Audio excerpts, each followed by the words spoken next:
আসসালামু আলাইকুম সুপ্রিয় শিক্ষার্থীরা, আগ্রাবাদ বালিকা বিদ্যালয় কর্তৃক আয়োজিত অনলাইন ক্লাস সবাইকে জানাচ্ছি আন্তরিক প্রীতি ও শুভেচ্ছা। সবাই কেমন আছো? ভালো তো? আমি ভালো আছি। শিক্ষার্থীরা, আমরা অনেকটা সময় পার করে এসেছি, লকডাউন সময়টা। আশা করি সবাই সুস্থ, সুন্দর এবং নিরাপদ আছো। ভবিষ্যতেও আমাদের যে পর্যন্ত ধারাবাহিকভাবে স্কুলের কার্যক্রম শুরু না হচ্ছে ততক্ষণ আমরা এভাবে নিরাপদ থাকার চেষ্টা করব। আমাদের আত্মীয় পরিজন, পরিবারের সবাইকে নিয়ে সুন্দর থাকার চেষ্টা করব। আর সুরক্ষা থাকার জন্য যা কিছু করণীয় আমরা সেগুলো মেনে চলব। তাহলে শিক্ষার্থীরা, আজকে আমরা যে ক্লাসটা করতে যাচ্ছি এটা হচ্ছে ষষ্ঠ শ্রেণীর বাংলা ব্যাকরণ ও নিমিত্তে। আমাদের আজকের আলোচ্য বিষয় হচ্ছে ভাব সম্প্রসারণ। আমরা ভাব সম্প্রসারণ নিয়ে এর আগেও ক্লাস করেছি, কিভাবে লিখতে হবে সেই বিষয়ে আমরা জেনেছি। আজকে আরেকটু দেখব এবং দুটো ভাব সম্প্রসারণ নিয়ে আমরা আলোচনা করব। তাহলে শিক্ষার্থীরা এসো আমরা একটু ভাব সম্প্রসারণের কিভাবে লিখতে হয় নিয়মগুলো সম্পর্কে একটু জানি। প্রতিটি ভাষারই এমন কিছু বাক্য রয়েছে যেগুলোতে লুকিয়ে আছে গভীর ভাব। তাহলে আমরা জানি প্রত্যেকটা ভাষার ভেতরে একটা গভীর ভাব লুকিয়ে আছে। কবি, সাহিত্যিক, মনীষীদের রচনা কিংবা হাজার বছর ধরে প্রচলিত প্রবাদ প্রবচনে নিহিত থাকে জীবন সত্য। তাহলে আমরা একটু লক্ষ্য করলে দেখতে পাবো আমাদের যারা বয়স্ক পরিবারে পরিজনরা আছেন তাদের মুখ থেকে আমরা বিভিন্ন ধরনের প্রবাদ প্রবচন শুনে থাকি। অতীতে এগুলোর খুব চল ছিল, এখন কিছুটা কমে আসছে, তারপরে আমরা মাঝে মাঝে শুনতে পাই বিষয়গুলো। তাহলে দেখো, সেই প্রবাদ প্রবচনের মাধ্যমে প্রচলিত ভাষাগুলো সেখানে আমরা খুঁজে পাই। এই ধরনের গভীর ভাব বিশ্লেষণ করে তা সহজভাবে বুঝিয়ে দেওয়াকে বলে ভাব সম্প্রসারণ। তাহলে আমরা ভাব সম্প্রসারণ কাকে বলে সেটা জানতে পারছি। ভাব সম্প্রসারণে যুক্তি, দৃষ্টান্ত ও প্রাসঙ্গিক উদ্ধৃতি দিয়ে মূল ভাব পরিষ্কারভাবে উপস্থাপন করতে হবে। ভাব সম্প্রসারণ লেখার সময় নিচের বিষয়গুলো লক্ষ্য রাখতে হবে। শিক্ষার্থীরা, পাঠ্য বইয়ের মধ্যে তোমরা লক্ষ্য করলে দেখতে পাবে কিছু নিয়ম দিয়ে দিয়েছে, সেই নিয়মগুলো কি আমরা একটু দৃষ্টিপাত করি। উদ্ধৃত অংশটি মনোযোগ দিয়ে বারবার পড়ে এর মূল ভাব উদ্ধার করতে হবে। লেখার উদ্ধৃত অংশটির মধ্যে এমন কিছু শব্দ থাকে যার অর্থ বুঝতে পারলে মূল ভাব বোঝা সহজ হয়। তাই প্রতিটি শব্দের অর্থ খুঁজে বুঝতে হবে। তাহলে আমাকে মূল ভাবটা বুঝতে হলে যেটা করতে হবে, শব্দগুলোর অর্থগুলো খুঁজে খুঁজে বুঝে নিতে হবে। মূল ভাব সহজ ও সরল ভাষায় বর্ণনা করতে হবে। একই বিষয় বারবার লেখা যাবে না। তোমরা লেখার সময় যে কাজটা করো, একটা লাইন হয়তো বা কয়েকবারও লিখে ফেলো, সেই কাজটা কিন্তু করা যাবে না। অবান্তর কথা লেখা যাবে না। উদ্ধৃত অংশে কোনো উপমা বা রূপক থাকলে তার অর্থ বিশ্লেষণ করে বুঝিয়ে দিতে হবে। তাহলে আমরা যে উদ্ধৃত অংশটি নিয়ে আলোচনা করব, সেখানে যদি কোনো রূপক কাল্পনিক বিষয়গুলো আসে তাহলে সেটা আমাদেরকে কি বুঝিয়ে দিতে হবে। মূল ভাব স্পষ্ট করার জন্য উদাহরণ, উদ্ধৃতি ইত্যাদি দেওয়া যাবে। এখন আমরা যে মূল ভাবটা নিয়ে আলোচনা করছি সেটাকে বুঝিয়ে দেওয়ার জন্য আমরা এই জিনিসগুলোর উদাহরণ কিংবা উদ্ধৃতির সহযোগিতা নিতেই পারি, সাহায্য নিতেই পারি। উদ্ধৃতির ক্ষেত্রে লেখকের নাম দেওয়ার প্রয়োজন নেই। এখন আমরা যে জিনিসটা বুঝতে পারছি, যেমন আমরা অনেক সময় লেখার সময় বিভিন্ন কবি, সাহিত্যিক, মনীষীদের বিভিন্ন উদ্ধৃতি তুলে ধরি, সেখানে কবি কিংবা সাহিত্যিক যার লেখাই আমরা তুলে ধরি না কেন তার নামটা লেখার প্রয়োজন নেই। ভাব সম্প্রসারণের আয়তন প্রবন্ধের মতো বড় বা সারাংশের মতো ছোট হবে না। তাহলে আমাকে এটা মনে রাখতে হবে, ভাব সম্প্রসারণের আয়তন যেন প্রবন্ধের মতো হয়ে না যায়। তাহলে আমরা যেটা জানতে পারছি কি প্রবন্ধ একটু বড় আকৃতির, আমরা সেই পর্যন্ত সেরকম আকৃতির লেখা লিখতে যাব না, কিংবা সারাংশ বা সারমর্মের মতো সেরকম সারাংশের মতো ছোট হবে না, অতটুকু ছোট করব না। তাহলে আমরা আজকে যে ভাব সম্প্রসারণটা দেখব সেটার সম্পর্কে একটু আমরা আলোকপাত করি। শিক্ষার্থীরা আমরা একটু বইয়ের দিকে লক্ষ্য করি। আজকে আমরা যে ভাব সম্প্রসারণটা নিয়ে আলোচনা করছি সেটি হচ্ছে পরিশ্রম সৌভাগ্যের প্রসূতি। এই কথাটা আমরা অনেকবারই বলে থাকি পড়ার ছলে বা ক্লাসে। শিক্ষকেরা প্রায় সময় বলেন পরিশ্রম করো, কঠোর পরিশ্রম করো, তাহলে তুমি সাফল্যের দ্বারে পৌঁছাতে পারবে। তাহলে আজকে আমরা সেই পরিশ্রম সৌভাগ্যের প্রসূতি, সেই ভাব সম্প্রসারণটাই দেখব। সৌভাগ্য নিয়ে পৃথিবীতে কোনো মানুষ জন্ম হয় না। এখন আমরা যে জিনিসটা জানি, প্রত্যেকটা মানুষ জন্মগ্রহণ করার সময় কিন্তু সে জানে না তার কি সৌভাগ্য না দুর্ভাগ্য, সে কি ভাগ্য নিয়ে পৃথিবীতে এসেছে সে নিজেও জানে না। তার মানে আমরা জানতে পারছি এটা সৌভাগ্য নিয়ে পৃথিবীতে সব মানুষের জন্ম হয় না। মানুষ কর্মের মাধ্যমে তার ভাগ্য গড়ে তোলে। প্রত্যেকটা মানুষকেই তার কাজের ভেতর দিয়ে তার ভাগ্যটা গড়ে তুলতে হয়। পরিশ্রম সৌভাগ্য বয়ে আনে, উদ্যম, চেষ্টা ও শ্রমের সমষ্টি সৌভাগ্য। তাহলে একজন মানুষকে যদি সৌভাগ্যের দ্বারে পৌঁছাতে হয়, উন্নয়নের একেবারে দ্বারগোড়ায় পৌঁছাতে হয়, সফলতাকে ছিনিয়ে আনতে হয়, তাহলে তাকে যে কাজটা করতে হবে সেটা হচ্ছে তাকে অবশ্যই পরিশ্রমী হতে হবে এবং উদ্যম, চেষ্টা, শ্রম সবগুলোই তার থাকতে হবে। যিনি জন্মদান করেন তিনি প্রসূতি। এখন আমরা জানি যিনি জন্মদান করেন তাকে আমরা প্রসূতি বলেই জানি। মা যেমন সন্তানের প্রসূতি, তেমনি কঠোর পরিশ্রম হলো সৌভাগ্যের প্রসূতি বা উৎস। এখন একজন মা যেমন সন্তানকে জন্মদান করেন বলে আমরা তাকে প্রসূতি বলছি, ঠিক তেমনি পরিশ্রমের আমরা যেটা জানছি পরিশ্রম হলো সৌভাগ্যের প্রসূতি। এখন সৌভাগ্যকে যদি ছিনিয়ে আনতে হয় পরিশ্রম লাগবেই, সেই জন্য পরিশ্রমকে বলছে প্রসূতি বা উৎস। মানুষকে তার কর্মফল ভোগ করতে হয়, এটাও চিরন্তন সত্য কথা। প্রত্যেকটা মানুষকে তার কর্মফল ভোগ করতে হয়। ভালো কাজের জন্য তাকে ভালো ফল পায়, আর খারাপ কাজ করলে তাকে সেই কাজের পরিণতিটাও ভোগ করতে হয়। ভালো কাজের ফল ভালো, মন্দ কাজের ফল মন্দ। কোনো কাজই আবার সহজ নয়। কঠোর পরিশ্রমের মাধ্যমে কঠিন কাজও সহজ হয়।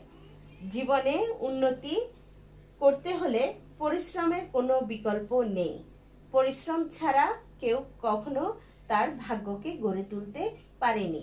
তাহলে আমরা অতীতের বিভিন্ন ঘটনা বা বিভিন্ন ধরনের বই পুস্তক থেকেও আমরা জানতে পারছি যারা অনেক বড় হয়েছেন, বিভিন্ন মনীষী, হ্যাঁ, লেখক, সাহিত্যিক, নাট্যকার, যেই বল না কেন, যারা উন্নতি করেছে তাদের জীবনে, সফলতাকে ছিনিয়ে এনেছে, তাদের জীবনীগুলো আমরা একটু লক্ষ্য করলে দেখতে পাবো তারা প্রচুর পরিশ্রম করেছে। সে পরিশ্রমের মাধ্যমে সে তাকে গড়ে তুলেছে। জীবনের অর্থ, বিদ্যা, যশ, প্রতিপত্তি লাভ করতে হলে অবশ্যই পরিশ্রম করতে হবে। ছাত্র জীবনে কঠোর পরিশ্রম করে শিক্ষা লাভ না করলে সাফল্য লাভ করা সম্ভব নয়। এখন তোমার জীবনটা গড়ার জন্য ছাত্র জীবন হচ্ছে মোস্ট ইম্পর্টেন্ট, অর্থাৎ অত্যন্ত গুরুত্বপূর্ণ একটা সময়। এই সময়টাকে যদি তুমি কাজে লাগাতে না পারো তাহলে নিজেকে শক্ত মজবুত করে দাঁড় করাতে পারবে না। আর তুমি যদি গোড়াতেই দুর্বল থেকে যাও তাহলে সামনের দিকে এগোবে কি করে? সেই জন্যই ছাত্র জীবনটা যেহেতু আমাদের ভাগ্যকে গড়ার জন্য খুব বেশি গুরুত্বপূর্ণ, ভিত্তিটাকে তৈরি করার জন্য খুব বেশি গুরুত্বপূর্ণ, সেই কারণে ছাত্র জীবনে আমাদেরকে কঠোর পরিশ্রম করতেই হবে। হ্যাঁ, এর কোনো বিকল্প নেই। পরিশ্রম ছাড়া জাতীয় উন্নতি ও লাভ করা যায় না। শ্রমই হলো জাতির চাবিকাঠি, উন্নতির চাবিকাঠি। যে জাতি পৃথিবীতে যত বেশি পরিশ্রমী সেই জাতি তত বেশি উন্নত। ব্যক্তিগত ও সমষ্টিগত পরিশ্রমের মধ্যে দিয়ে জাতির সৌভাগ্য অর্জন করা যায়।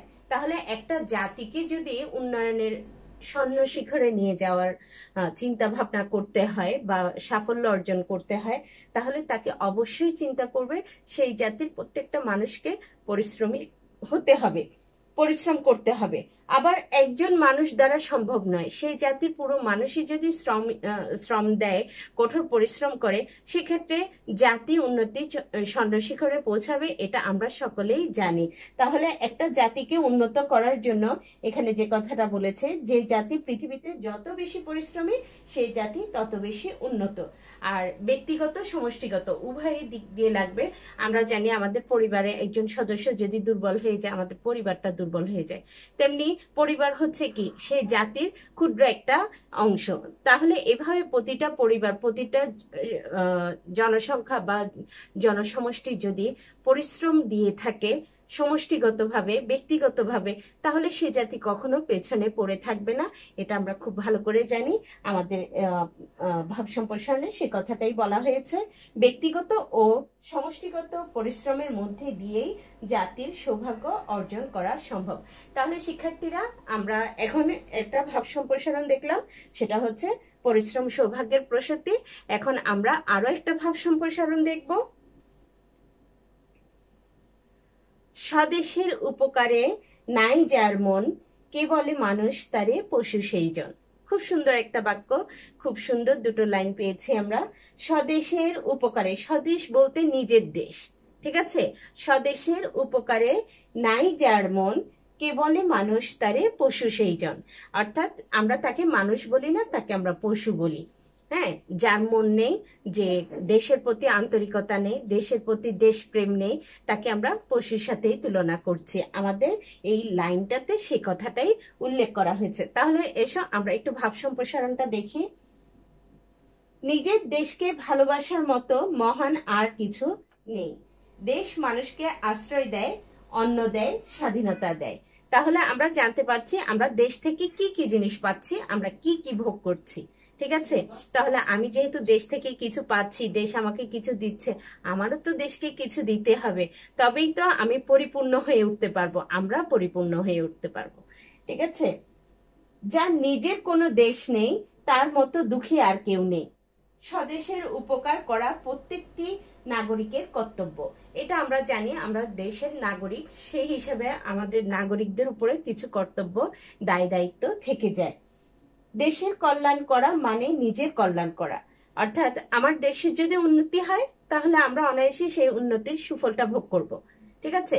তাহলে দেশের উন্নয়ন করা মানে নিজেকে উন্নতির দিকে এগিয়ে নিয়ে যাওয়া। ইতিহাসে দেখা যায় স্বদেশকে শত্রুর হাত থেকে মুক্ত করতে লাখো লাখো মানুষ প্রাণ বিসর্জন দিয়েছে, কারণ তারা জানতেন একটি স্বাধীন দেশের চেয়ে মূল্যবান আর কিছু নেই। অন্যদিকে যারা দেশকে কিছু দিতে চায় না বা পারে না, তারা মানুষ হিসেবে ব্যর্থ।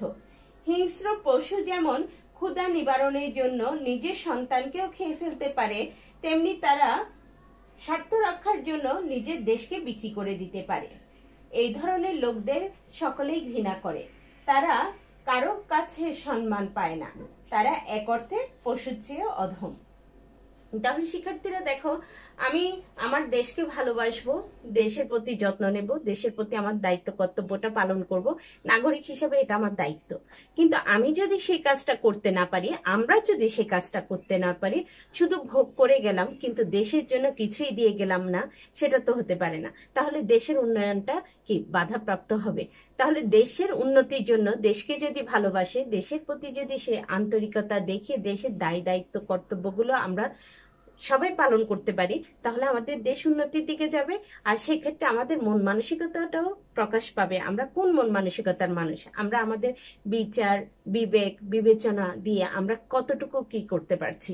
যাদের মধ্যে এই মনুষ্যত্ববোধ নেই, বিচার বিবেচনা নেই, দেশের প্রতি দেশপ্রেম নেই, তাদেরকে আমরা পশু বলি, পশুর সাথে তুলনা করি। তাহলে দেখো, দেশের কল্যাণ চিন্তা করাই প্রকৃত মানুষের ধর্ম। স্বদেশ প্রীতি যার নেই সে পশুর সমান। এই ধরনের মানুষ ইতিহাসে আস্থা করে নিক্ষিপ্ত হয়। তাহলে আমরা জানি ইতিহাস আমাদেরকে অনেক তথ্য দেয়, অনেক কাহিনী, অনেক সত্য গল্প, অনেক কিছুই আমরা ইতিহাস থেকে পেয়ে থাকি। তাহলে সেখান থেকে আমরা জানতে পারছি কি ইতিহাস আমাদেরকে সেটাই স্মরণ করিয়ে দিচ্ছে, যারা দেশের সাথে বেইমানি করেছে, দেশের প্রতি যাদের আন্তরিকতা ছিল না, ভালোবাসা ছিল না, তারা এখন আমাদের দৃষ্টিতে কি আস্থা করেই পড়ে আছে। তাহলে শিক্ষার্থীরা, আমরা দুটো ভাব সম্প্রসারণ দেখলাম। দুটো ভাব সম্প্রসারণ আমরা একটু ভালো করে বাসায় আবার পড়ে দেখব এবং বইয়ের সাথে মেলাবো, কঠিন শব্দগুলোকে বোঝার চেষ্টা করব। সেই আর ভাব সম্প্রসারণের যেই মূল বিষয়গুলো আমরা শুরুতে দেখেছি, সেই অনুসারে ভাব সম্প্রসারণটা কি মূল্যায়ন পত্রে লেখার চেষ্টা করব। তাহলে শিক্ষার্থীরা, আজকের ক্লাস আমাদের এই পর্যন্ত।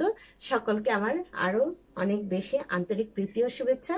সবাই সুস্থ থাকবে, ভালো থাকবে এই প্রত্যাশায় আজকের ক্লাস এখানে শেষ করছি। আল্লাহ হাফেজ।